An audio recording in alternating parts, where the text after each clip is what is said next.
ये देखो भाइयों, मैं नया फोन लेकर आया हूँ। अरे ये भी भला कोई फोन है? ये देख आईफोन, आईफोन का जमाना है, कीपैड का नहीं।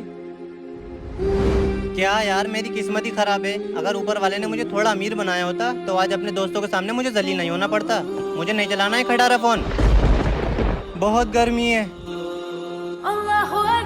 अरे अजान हो गई। एक काम करता हूँ, इसे बिछाकर यहीं नमाज पढ़ लेता हूँ।